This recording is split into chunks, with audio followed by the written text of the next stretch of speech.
News insight supported by उपकार चक्की fresh आटा खाएर त हेर्नुहोस्। प्लम्बर पाइप्स र फिटिङ टिकिरहन्छ चलिरहन्छ।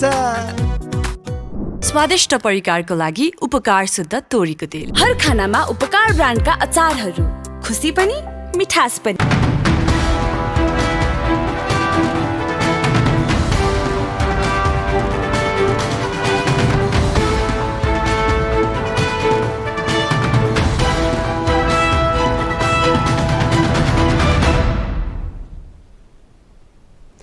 तपाईको चासोको न्यूजबारे विस्तृतमा बुझ्ने समय हो यो। खास न्यूजलाई खास कोणबाट हेर्ने समय हो यो। हरेक दिन यो समयमा हामी साझा र ताजा मुद्दा लिएर तपाईहरुमाझ आउनेछौँ। नमस्कार, म रेखा श्रेष्ठ। सुरु गरौँ हेडलाइन्सबाट। प्रधानमन्त्री दाहालसँग द्वन्द्वकालमा जोडिएको विषयप्रति कुनै कारबाही प्रक्रिया अघि नबढाउन माओवादी केन्द्रको आग्रह। आफू दबाव र घेराबन्दी विरुद्ध लडिरहेको प्रधानमन्त्री दाहालको भनाई।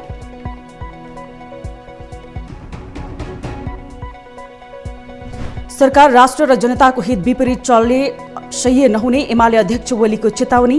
नेपाली स्वाभिमानमाथि आक्रमण गरिए स्वीकार्य नहुने।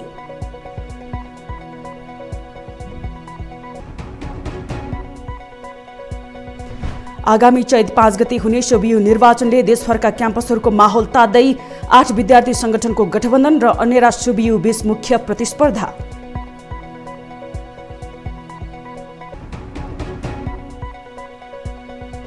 फागु पूर्णिमामा हुन सक्ने अवांछित गतिविधि नियन्त्रण गर्न काठमाडौँको सुरक्षा व्यवस्था कडा पारियो।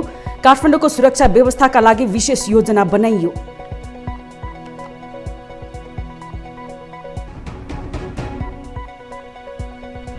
र वसन्त ऋतुको आगमनसँगै काठमाडौँ उपत्यकाको सुन्दरतामा प्राकृतिक चमक थपिँदै काठमाडौँ सडक किनाराका फूलहरूले देशी विदेशीको मन लोभ्याउँदै।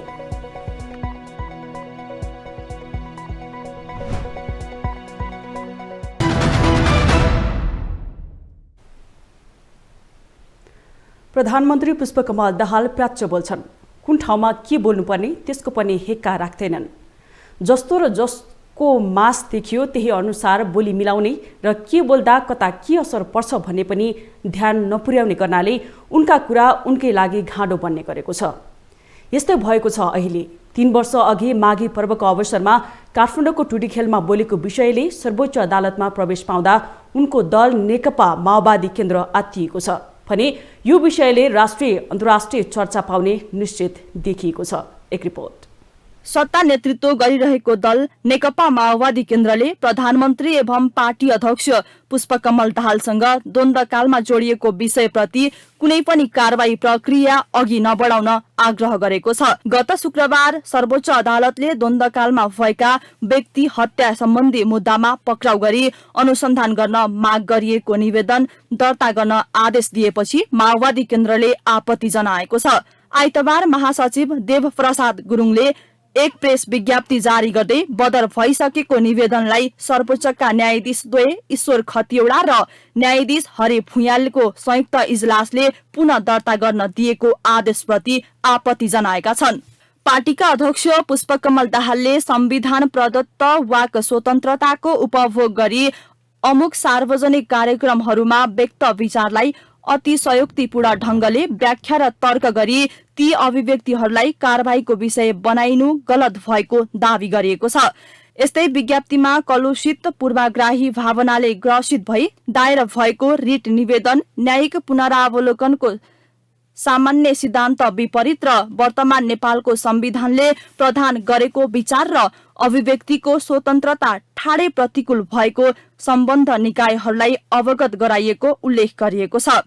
तत्कालीन विद्रोही नेकपा माओवादीबाट मारिएका रामेछापका टीकाराज आरडका छोरा ज्ञानेन्द्र राज आरड सहित 15 जनाले दिएको एउटा र माओवादीद्वारा विस्थापित तथा घाइते भएको रामेछापकै कल्याण बुढाथोकी सहित 8 जनाले दिएको, अर्को गरी 2वटा छुट्टा छुट्टै निवेदन दर्ता गर्न सर्वोच्चले आफ्नै प्रशासनलाई आदेश दिएको हो। यता नेपाल समाजवादी पार्टीका अध्यक्ष एवं पूर्व प्रधानमन्त्री डाक्टर बाबुराम भट्टराईले बहालवाला प्रधानमन्त्रीमाथि मुद्दा लगाउनु भनेको माओवादीलाई जिस्क्याउनु भएको चेतावनी दिएका छन्। आइतबार शहीद तथा बेपत्ता योद्धा सन्तति फाउन्डेसनले काठमाडौँमा आयोजना गरेको जनयुद्ध शहीद तथा बेपत्ता योद्धाको योगदान र नेतृत्वको दायित्व विषयिक अन्तर्क्रियामा उनले 3 वर्ष अघिको भनाइको सामान्य कुरालाई लिएर बहालवाला प्रधानमन्त्रीलाई गिरफ्तार गर्ने मुद्दा लगाऊ भन्नु माओवादी आन्दोलनलाई जिस्क्याउनु भएको दावी गरे। हामी चाहिँ एकैचोटि पार्टी एकता मात्रै भनेर गल मिलाउनु भन्दा पनि बहस गरौँ, पहिले एक ठाउँ जम्मा हौँ, यसको समीक्षा गरौँ, हामीले कहाँ चुकौँ, कसका के कमजोरी भए निरन्तरपूर्वक समीक्षा गरौँ। त्यही मिल्न सक्नेहरू जति एकै ठाउँमा आउँ, एउटै पार्टी बनाऊ, समय लाग्छ भने एउटा गठबन्धन बनाऊ, पहिले एउटा मोर्चा बनाऊ, र त्यो पनि सकिन्न भने कार्यगत एकता गरौँ। जस्तै अहिले चाहिँ यत्रो जना आक्रमण भइरहेछ, माओवादी जनयुद्धलाई चाहिँ एउटा अपराधीकरण जुन गर्ने प्रवृत्ति भएको छ, एउटा बहालवाला प्रधानमन्त्रीले मुद्दा लाउने हो, यो न्यु खोज्या होइन। 3 वर्ष अगाडिको एउटा भनाइको सामान्य कुरालाई लिएर बहालवाला प्रधानमन्त्रीलाई गिरफ्तार गर्ने मुद्दा लगा भनेर फेरि चाहिँ लगाउन मिल्छ भन्ने निर्णय गर्ने भनेको त्यो न्यु खोज्या होइन, जिस्क्या होइन त्यो। यता प्रधानमन्त्री दाहालले आइतबार सोही कार्यक्रममा बोल्दै आफूमाथि जनयुद्धका कमान्डरको हैसियतमा राष्ट्रिय र अन्तर्राष्ट्रिय रूपमा विभिन्न दबाव र घेराबन्दी विरुद्ध लडिरहेको बताउनु सर्वोच्च अदालतको कदम त्यसैको अंश हुन सक्ने संकेत गरेका छन्। मैले जनयुद्धको कमान्डरको हैसियतले अहिले पनि राष्ट्रिय र अन्तर्राष्ट्रिय रूपमा विभिन्न खाले दबाव र घेराबन्दीका विरुद्ध म लडिराखेको छु भन्ने छ मलाई चाहिँ। र मैले के ठान्छु भने विप्लवजी, बाबुरामजी, धर्मेन्द्र, किरणजीहरू पनि लडिराख्नु भएकै देख्छु आजभोलि। पहिला जस्तो छैन घटनाक्रमहरू, सबै आफ्नो ढङ्गले हामी लडिराखेकै छौँ। हामी सबै लडाइँ लडिरहेका शक्तिहरू एक ठाउँमा केन्द्रित भएर लड्यो भने यो अझै हुन सक्छ, यो अमर हुन सक्छ।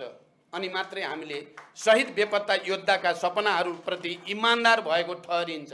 दाहालले 2076 को माघीका अवसरमा काठमाडौँको खुल्ला मञ्चमा आयोजित सभालाई सम्बोधन गर्दै द्वन्द्वका क्रममा मारिएका 17,000 मध्ये आफूले 5,000 को जिम्मा लिन सक्ने बताएका थिए। दाहालको यही अभिव्यक्तिले सशस्त्र द्वन्द्वको समयमा भएको व्यक्ति हत्यामा उनको संलग्नता पुष्टि हुने भन्दै निवेदनमा उनलाई पक्राउ गरी अनुसन्धान र कारबाही गर्न माग गरिएको थियो। नेकपा एमालेका अध्यक्ष केपी शर्मा ओलीले सरकार राष्ट्र र जनताको हित विपरीत चल्न खोजे सह्य नहुने चेतावनी दिएका छन्। अध्यक्ष ओलीले राष्ट्र र जनताको हित विपरीत चल्न खोज्ने सरकारका कुनै पनि गतिविधिलाई आफूहरूले सफल हुन नदिने बताए। सुखानीका शहीदहरूको स्मृतिमा आइतबार पार्टी केन्द्रीय कार्यालय च्यासलमा आयोजित एक कार्यक्रममा बोल्दै उनले आफूले राष्ट्रियताको कुरा गर्दा कसैले चित्त नदुखाए हुने समेत बताए। हाम्रो राष्ट्रको सार्वभौमसत्तालाई प्यारो गर्छौँ, स्वाधीनता स्वतन्त्रतालाई प्यारो गर्छौँ, हाम्रो भौगोलिक अखण्डतालाई, हाम्रो भूमिलाई हामी प्यारो गर्छौँ, माया गर्छौँ। हामी हाम्रो राष्ट्रको स्वाधीनता र स्वाभिमानलाई अत्यन्तै माया गर्छौँ। राष्ट्रको स्वाधीनता र स्वाभिमानमाथि अतिक्रमण गरिए वा होच्याउने काम गरिए आफूलाई स्वीकार्य नहुने ओलीको भनाइ छ।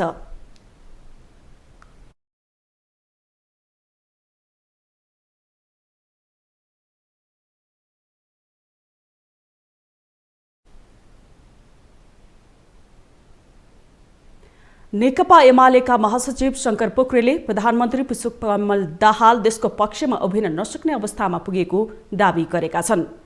24औं ए2 स्मृति दिवसको अवसर पारेर आइतबार काठमाडौँमा आयोजित कार्यक्रमलाई सम्बोधन गर्दै महासचिव पोखरेलले विगतमा मानवता विरुद्धको अपराध गरेका कारण प्रधानमन्त्री दाहाल देश र जनताको पक्षमा उभिनै नसक्ने गरी कायरता प्रदर्शन गर्न पुगेको बताए। 5 दलीय गठबन्धन असफल भएपछि आफूहरूले देशलाई जोगाउनका लागि दाहाललाई प्रधानमन्त्री बनाउनु परे पनि उनले त्यसलाई धान्न नसकेको बताए। सङ्घर्षमा सही विचारलाई निषेध गर्दाखेरि के हुँदो रहेछ भन्ने कुरा सायद आज प्रचण्डले बेहोरिरहेका पीडाहरू त्यसैसँग जोडिएका छन् भन्ने मलाई लाग्छ। यदु गौतमका कुराहरू सुनेको भए आज प्रचण्ड आफ्नो देशका पक्षमा उभिन नसक्ने मुलुकको प्रधानमन्त्री यस्तो विडम्बनापूर्ण राजनीतिको यात्रा गर्नु पर्थ्यो होला र? एउटा क्रान्तिकारी जसले देशको स्वाधीनता, साम्राज्यवाद, सामन्तवाद विरोधी आन्दोलनको नेतृत्व गर्यो, आज मुलुकको बारेमा फैसला गर्नु पर्दाखेरि चाहिँ उभिन सक्ने अवस्थामा छैन। महासचिव नेकपा एमाले महासचिव पोखरेलले विदेशी चलखेलका कारण मुलुकमा नयाँ समीकरण बनेको भन्दै त्यो राष्ट्र र जनताको पक्षमा नरहेको धारणा राखे।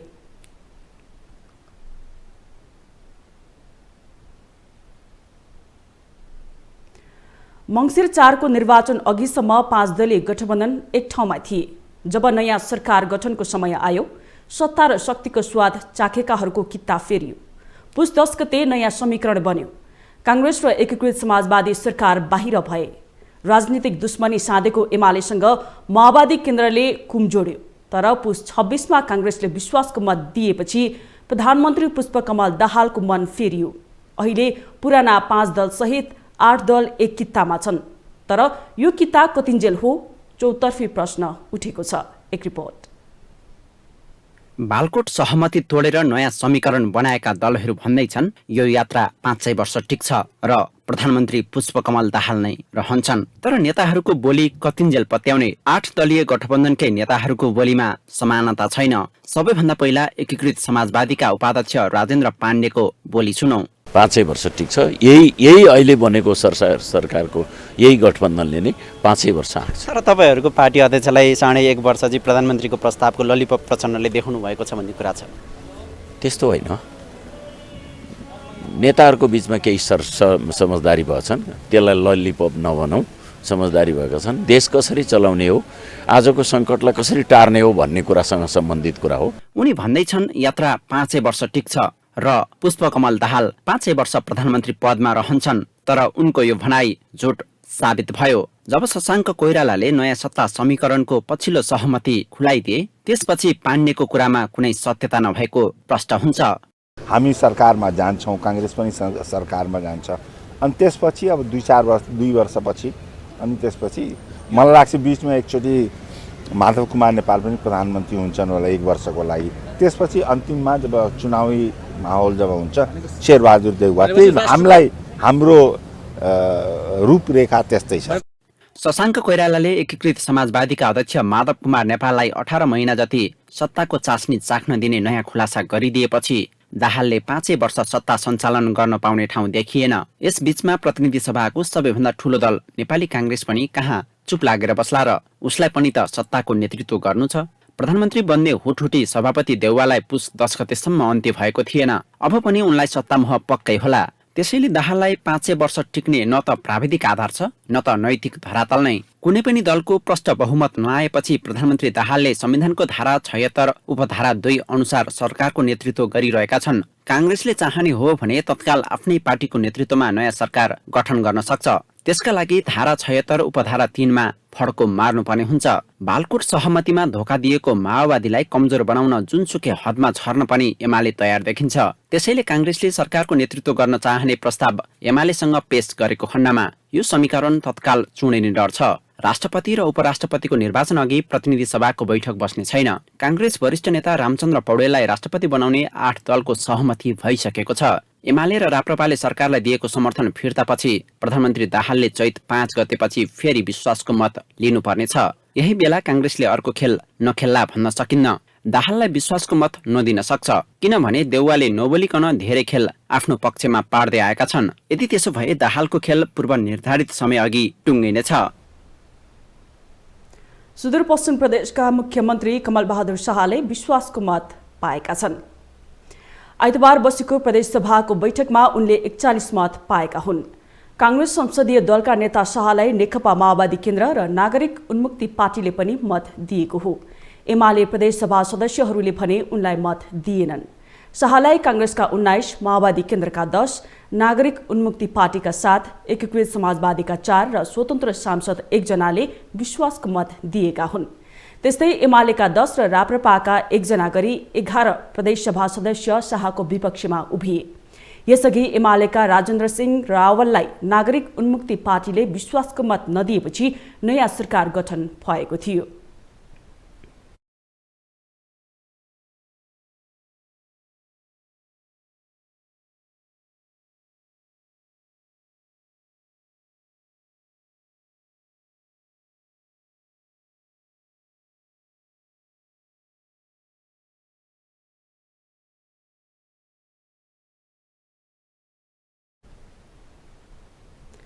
प्रधानमन्त्री पुष्पकमल दाहालले आर्थिक तथा बैंक वित्तीय क्षेत्रमा देखिएको समस्या समाधान गर्ने प्रतिबद्धता व्यक्त गरेका छन्। उनले बैंकबाट ऋण लिएर ब्याज तिर्दिन भनेर सडकमा उत्रिनुपर्ने गलत भएको बताए। एक रिपोर्ट।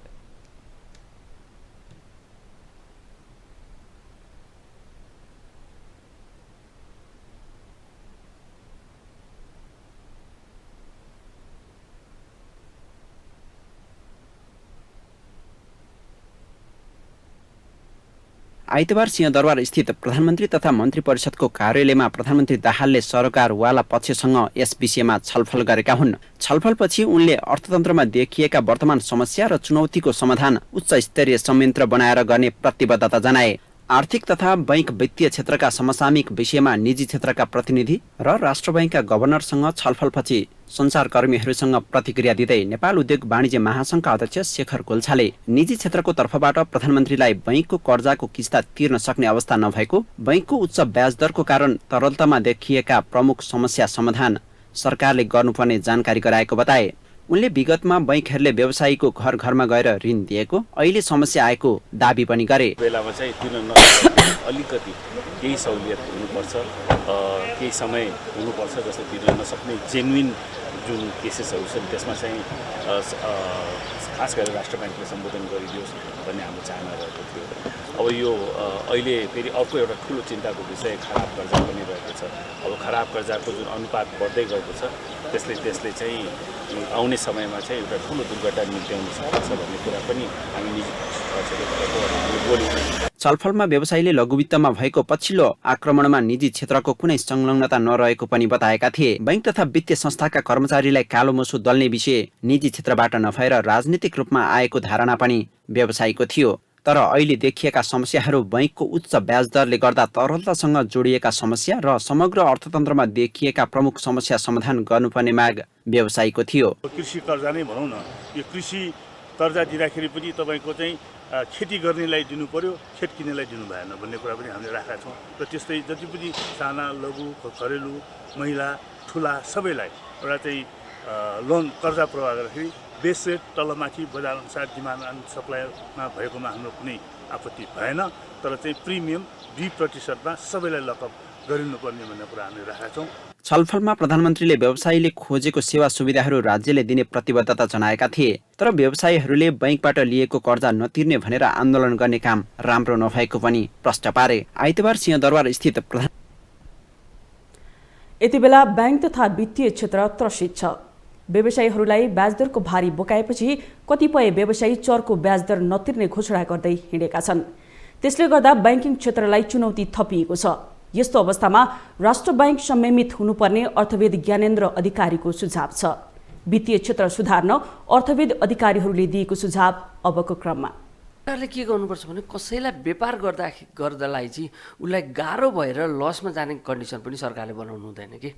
भनेको त कसैलाई पोलिसीले नि सपोर्ट गरेर नाफा पनि नदिउँ र कसैको लागि चाहिँ के हुन्छ भन्दाखेरि जुन अहिलेको जुन पोलिसीको कारणले उसलाई फेरि व्यापार गर्नै गाह्रो हुने सिचुएसन पनि नबनाऊ।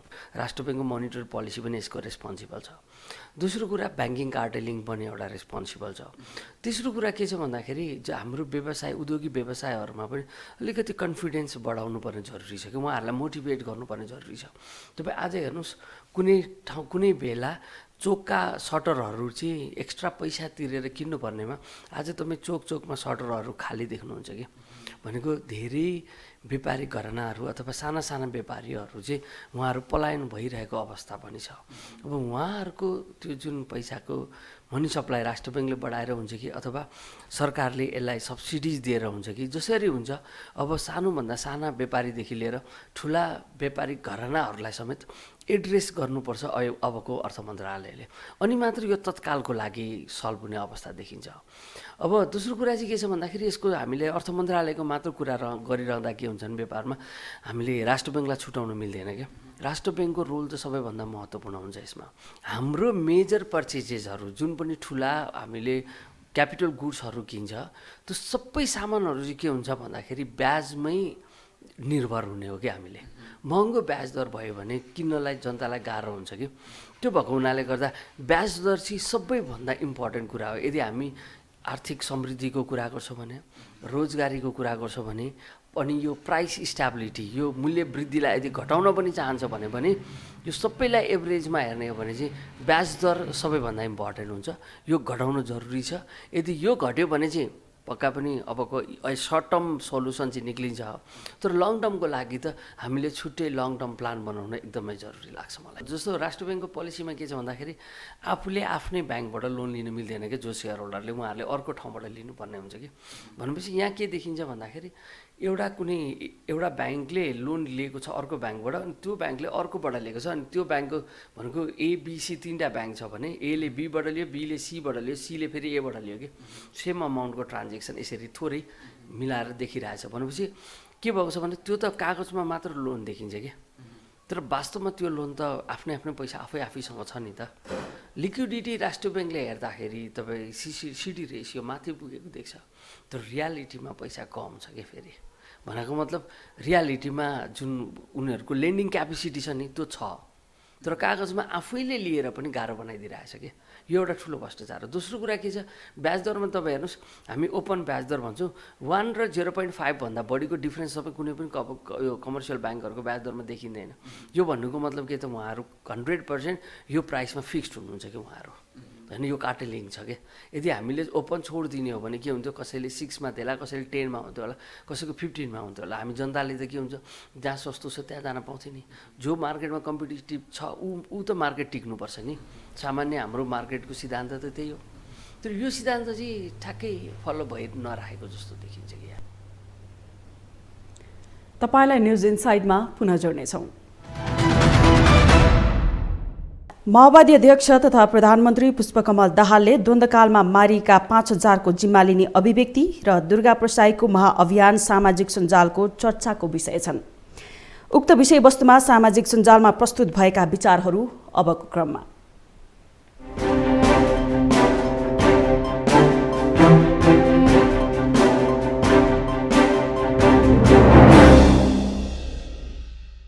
दिपेन्द्र विष्टको भनाइ छ, हत्या मुद्दा लागेको 6 साल बढी भइसक्दा त सर्वोच्चले फैसला दिन सकेका छैन, अनि सापकोटा विरुद्धको मुद्दामा र उनी बारम्बार मन्त्री सभामुख भइसके मान्छेहरू प्रचण्ड विरुद्ध मुद्दा लाग्छ भनेर आश गर्छन्। हेर्दै जानुस्, लागिहाल्यो भने अर्को 30 साल झुलाउँछन् झोले न्यायाधीशहरूले। यस्तै लाल बोगटी ट्विट गर्छन्, प्रचण्डलाई पक्राउ गर्न अर्को निवेदन रिट परेको छ अदालतमा। अब प्रचण्ड पाकिस्तानी प्रधानमन्त्री परवेज मुशरफ जस्तै गरी देश छाडेर भाग्न सक्छन्, तुरुन्त फर्काउ गरिएन भने। यता जनक ढकाल भन्छन्, गृहमन्त्री रवि नै भइराखेको भए मिडियाहरूले क्वेरी समात्न नसक्ने असफल गृहमन्त्री मन्त्रीको संज्ञा दिन्थे। रविको पुलिसले डाक्टर कुटे भन्थे होलान्। देश अशान्त भयो भनेर कतिले राजनीतिमा। यता जनक ढकाल भन्छन्, गृहमन्त्री रवि नै भइरहेको भए मिडियाहरूले क्वेरी समात्न नसक्ने असफल गृहमन्त्री मन्त्रीको संज्ञा दिन्थे। रविको पुलिसले डाक्टर कुटे भन्थे होलान्। देश अशान्त भयो भनेर कतिले राजीनामा मागिसक्थे होलान्, कति प्रश्न गरिसक्थे। अहिले सब प्रचण्ड हुँदा त शान्त छन् त। त्यसैगरी बद्री विनोद खनाल लेख्छन्, प्रधानमन्त्री पुष्पकमल दाहाललाई विश्वासको मत दिने संसदको ठूलो दलले विश्वासको मत दिएको थियो। त्यसको लगत्तै नेकाले प्रतिपक्षमा बस्न पाऊ भनी औपचारिक पत्र संसदमा दर्ता गर्न साथ नेकाले विश्वासको मत फिर्ता लिएको प्रमाणित भएन। यस्तो विषयमा कानूनविदहरू किन चुप छन्? अर्का सामाजिक सञ्जाल प्रयोगकर्ता निर्मल प्रसाईको भनाइ छ, बहालवाला उपप्रधान तथा गृहमन्त्री रवि लामिछाने पनि थिए। उनले भर्खरै आफू विरुद्ध आएको न्यायालयको फैसला निशर्त स्वीकारे। बहालवाला प्रधानमन्त्रीमाथि द्वन्द्वकालीन मुद्दा छानबिन हुनुपर्छ भन्दा 104 डिग्री जरो किन? कानून, संविधान र देशभन्दा ठूलो कोही हुन सक्दैन। यसैगरी समीक्षा देवकोटा भन्छन्, क्षणभरका प्रचण्डका मान्छे, क्षणभरमै ओलीका मान्छे बनेका दुर्गा प्रसाई आफ्नो व्यवसाय मजबुत बनाउन देशका सबै शक्ति केन्द्र उपयोग गर्दै हिँडेको भुल्ने व्यक्तिहरूले मात्र यिनलाई विश्वास गर्छन्। उता लक्ष्मीमणि नेपाल लेख्छन्, अति भयो, गणतन्त्र संघीयता घाँडो भयो। विदेशी शक्तिको खुलिआम नाङ्गो नाच राजनीतिक हस्तक्षेपका कारण दुर्गा प्रसाईहरू सडकमा आउनु परेको अवस्था। जय जनता।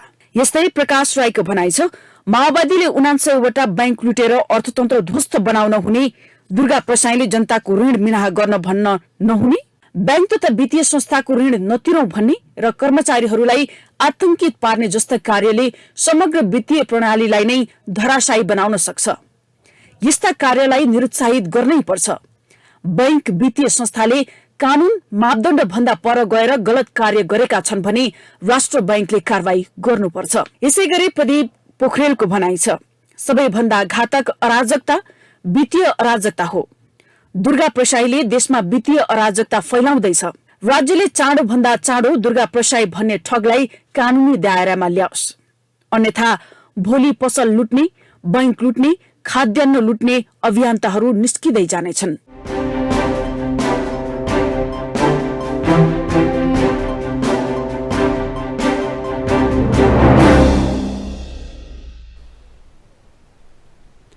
स्वतन्त्र विद्यार्थी युनियन सोबियुको निर्वाचन आगामी चैत 5 गते हुँदैछ। त्यसका लागि विद्यार्थीहरूले आफ्नो तयारी गरिरहेका छन्। त्यसैले पनि कलेजहरूमा चुनावी रौनक बढिरहेको देखिन्छ। सोबियु निर्वाचनको तयारी कस्तो छ, यसै विषयमा केन्द्रित भएर सहकर्मी प्रत्युष लगुनले अनेरा सोबियुका महासचिव नरेश रोकाय र नेविसनका नेता गणेश भण्डारीसँग कुराकानी गरेका छन्।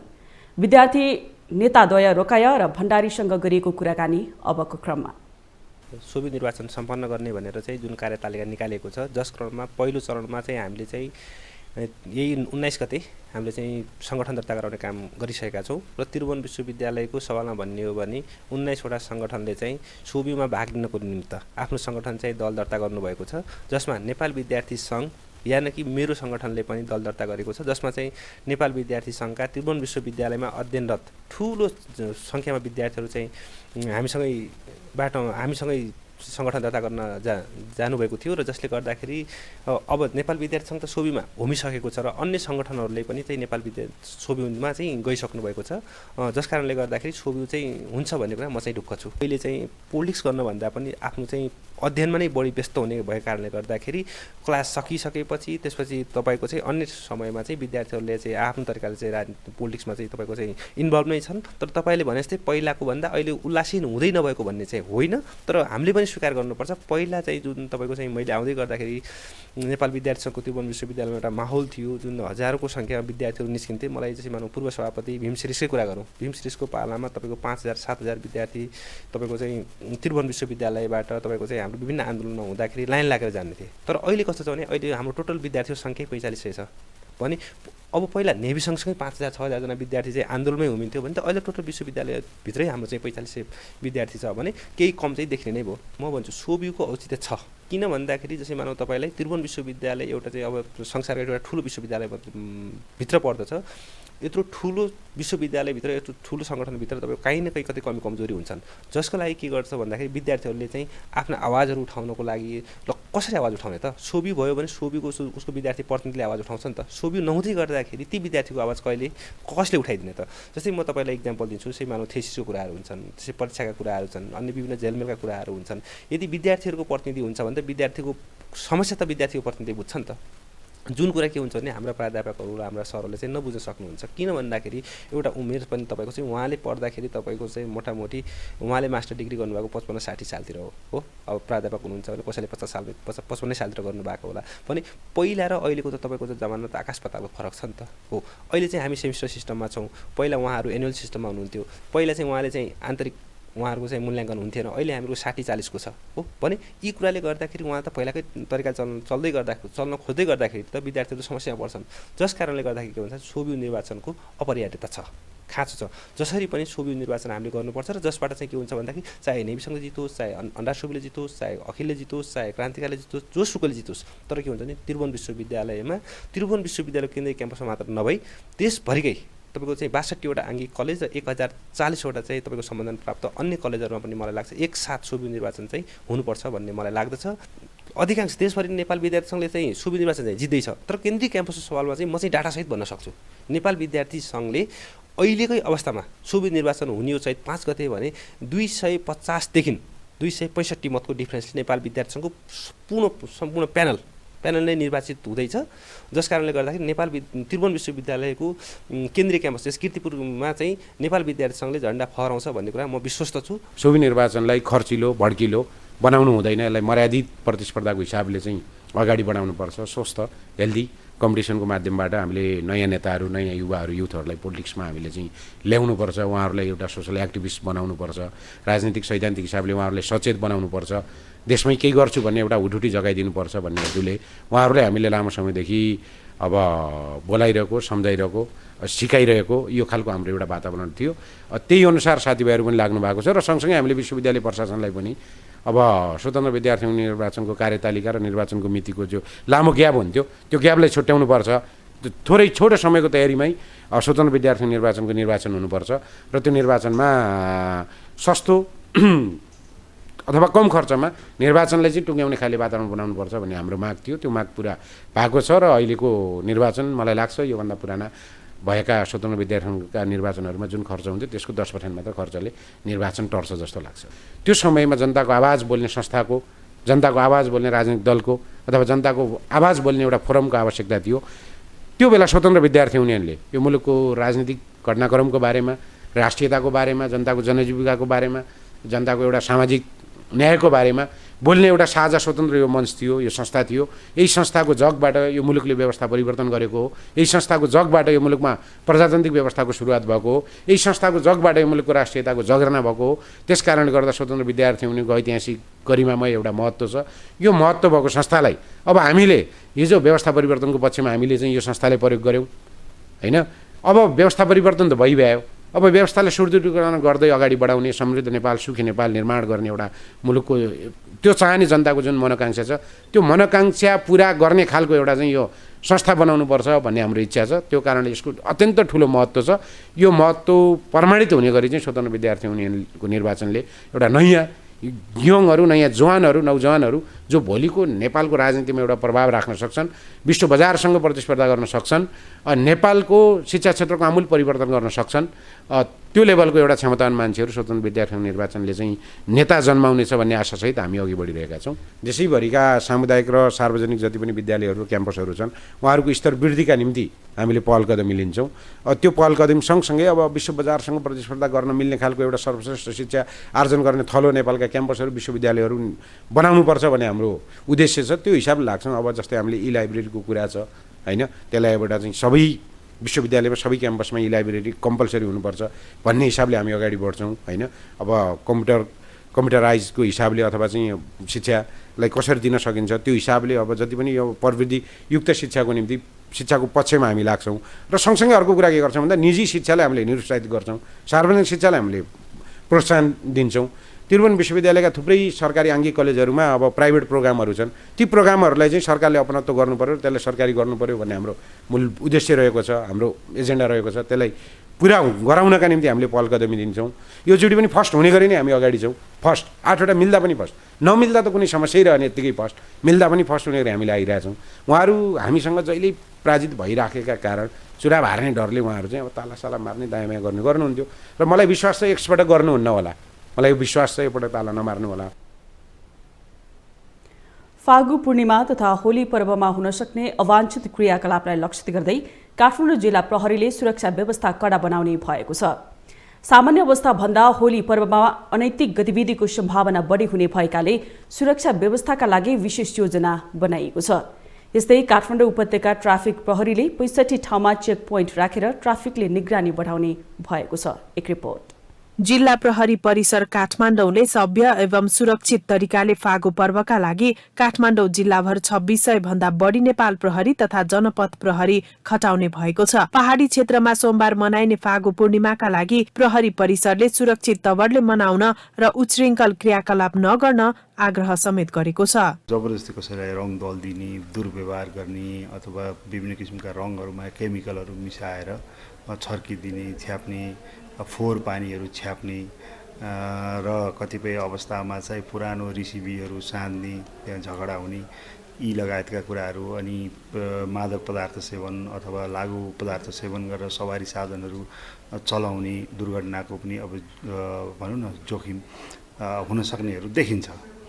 प्लस यिनै कुराहरूलाई हामीले मध्यनजर गरेर नि यत्रो प्रहरी हामीले परिचालन गरिरहेछौँ। प्रहरीले होली पर्वमा आत्मीय रूपमा नजिक भएका व्यक्ति वा आफन्तसँग मात्र होली खेल्न, होली पर्वको नाममा अनिच्छुक व्यक्तिलाई जबरजस्ती रङ लगाउने तथा पानी छ्याप्ने कार्य नगर्न आग्रह गरेको छ। यदि त्यस्तो कार्यमा संलग्न भएको पाइएमा कारबाहीमा पर्न सक्ने प्रहरीले जनाएको छ। जिल्ला प्रहरी परिसर काठमाडौँका अनुसार कसैको इच्छा विपरीत रङ, लोला, मोबिल, मोसो, केमिकल र फोहोर पानी प्रयोग गरेमा कानून बमोजिम कारबाही गरिने भन्दै सर्वसाधारणलाई सचेत गराएको छ। मापसे गरेर सवारी साधनहरू चलाउने, लापसे गरेर सवारी साधनहरू चलाउने, यी लगायतका अनि उच्छृङ्खल गतिविधिहरू गर्ने, बाटामा जथाभावी गर्दै हिँड्ने, यी र यस्ता खालका कानुनभन्दा बाहिर गएर अलि अवाञ्छित तरिकाले कसैले केही क्रियाकलाप गर्छ भने त्यो चाहिँ हामी नियन्त्रणमा लिएर कानुन बमोजिम कारबाही गर्छौँ। प्रहरीका अनुसार फागु पूर्णिमाका समयमा विभिन्न स्थानमा कडाइका साथ चेक जाँच गरिने भएको छ। प्रहरीले महँगा गरगहना लगाई होली नखेल्न, ट्राफिक नियमको पूर्ण पालना गर्न, मादक पदार्थ तथा लागु पदार्थ सेवन गरी सवारी साधन नचलाउन, अशक्त महिला, बालबालिका, ज्येष्ठ नागरिक तथा पर्यटकलाई कुनै पनि प्रकारको दुर्व्यवहार नगर्न समेत आग्रह गरेको छ। साथै रेलिङ नभएको छत तथा सडकमा होली नखेल्न, भीडभाड हुने स्थानमा होली नखेल्न, कुनै पनि आपराधिक गतिविधि हुन लागेको वा भएको थाहा भएमा तत्काल नेपाल प्रहरीको हटलाइन नम्बर 100 मा खबर गर्न प्रहरीले अनुरोध समेत गरेको छ। वसन्त ऋतुको आगमनसँगै प्रकृतिले पनि आफ्नो रूप फेर्न थालेको छ। नयाँ पालुवाहरू पलाउन थालेका छन्। शहरका थोरै स्थानमा पार्क तथा बगैँचाहरू छन्। ती स्थानहरूमा पनि फूल फक्राउन थालेका छन्, जहाँ मानिसहरू निकै आकर्षित हुन्छन्, फोटो खिच्छन्, रमाउँछन्। हेरौँ यो एक सामग्री। यो स्थान हो राजधानीको मुटु भ्रिकुटी मण्डप। यो स्थानमा दैनिक हजारौं मानिस आउँछन्। काम विशेषले आउनेहरू पनि टक्क उभिन्छन्, फोटो खिच्छन्, टिकटक बनाउँछन्, रमाउँछन्। नरमाउन् पनि किन, छ नै यति सुन्दर यो स्थान।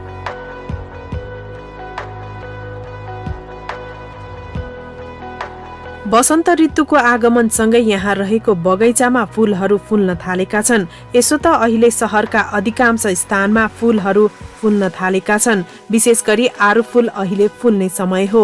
फुलिरहेका छन्, उनीहरू मुस्कुराइरहेका छन्। भ्रिकुटी मण्डप क्षेत्रसँगै गैरी गाउँ, नक्साल तथा लाजिमपाट क्षेत्रको शोभा नै बदलिएको छ यी फूलले गर्दा।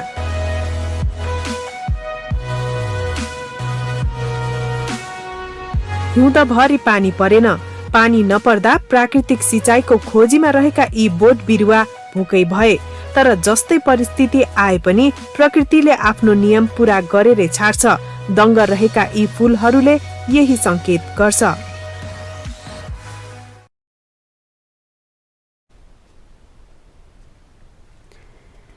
फागु शुक्ल पूर्णिमाका दिन मनाइने फागु अर्थात् होली पर्व सोमबार हिमाली एवं पहाडी जिल्लाहरूमा हर्षोल्लासका साथ मनाइनेछ। तर पछिल्लो समय विकृत रूपमा मनाउन थालिएको फागु पर्वको सांस्कृतिक पक्ष र महत्त्व भने ओझेलमा पर्दै गएको छ। एक रिपोर्ट। वसन्त ऋतुको आगमनसँगै आपसी मेलमिलाप र सद्भावनाको सन्देश लिए आउने फागु पर्व पहाडी क्षेत्रमा सोमबार परम्परागत रूपमा विभिन्न रङ र लोला खेली मनाउने परम्परा छ। केही वर्ष अघिसम्म सभ्य तरिकाले मनाइने होली केही वर्ष यता विकृत बन्दै जानुले पर्वको सांस्कृतिक पक्ष ओझेल पर्दै गएको संस्कृतिविदको भनाइ छ। आउँदाखेरि धेरै फरक छ। अब त्रेता युग द्वापर युगमा नै यसको उल्लेख आइसकेको छ। रामायणमा उल्लेख छ, महाभारतमा उल्लेख छ। अब कृष्णसँग त जोडिएको नै भयो, चिरहरणसँग जोडिएको छ, भगवान् विष्णुसँग जोडिएको छ, चाहिँ हिरण्यकशिपु र प्रह्लादको कुरासँग जोडिएको भयो र विष्णुले नरसिंह अवतारले दमन गरेको भयो। ऐतिहासिकता धेरै प्राचीन छ र पछिल्लो समयमा पनि अब यसलाई मनोरञ्जनको रूपमा फेरि राजा महाराजाहरूले चाहिँ दरबारको प्राङ्गणभित्र नै विशेष रूपमा यसलाई चाहिँ मनाउन थाले। त्यसैले यो धेरै महत्त्वको भएकोले नै जनसाधारणदेखि लिएर विशेष दरबारमा समेत यसले स्थान पाउँदै आएको हो। यसको महत्त्व यो नै छ।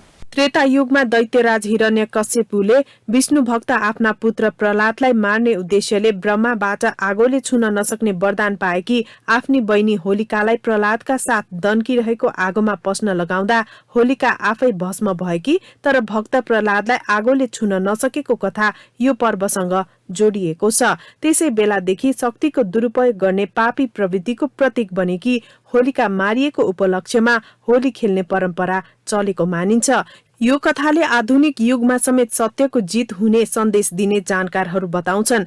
यसै गरी द्वापर युगमा श्रीकृष्ण भगवानलाई मार्न कंसद्वारा पठाइएकी राक्षसनी पुतनाले आफ्नो 20 दलिएको स्तन चुसाउन लाग्दा असफल भई मारिन्। उनलाई वज्रवासीले जलाई फागु महोत्सव मनाउने परम्परा चलेको पनि धर्मग्रन्थमा उल्लेख गरिएका छन्।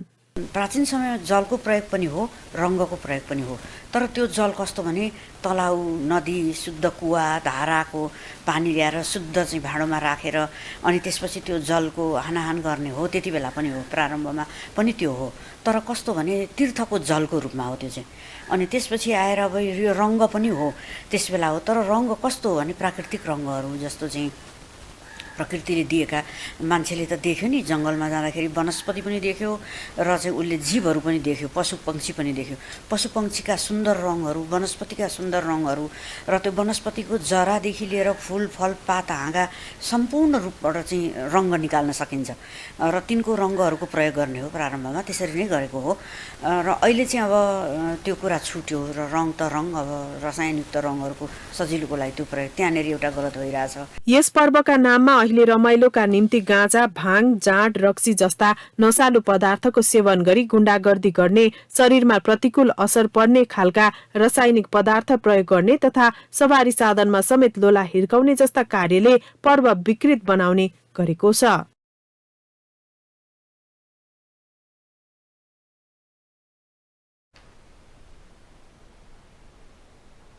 देश विदेशका यस्तै विभिन्न विषयवस्तुसँग हामी तपाईलाई जोडिरहनेछौँ न्युज इनसाइडमा। नमस्कार।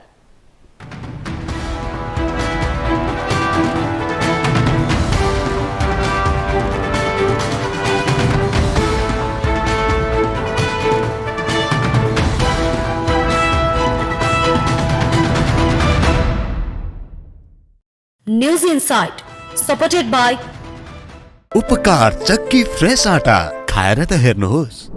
प्लम्बर पाइप्स र फिटिङ टिकिरहन्छ, चलिरहन्छ। स्वादिष्ट परिकारको लागि उपकार शुद्ध तोरीको तेल। हर खानामा उपकार ब्रान्डका अचारहरू, खुसी पनि मिठास पनि।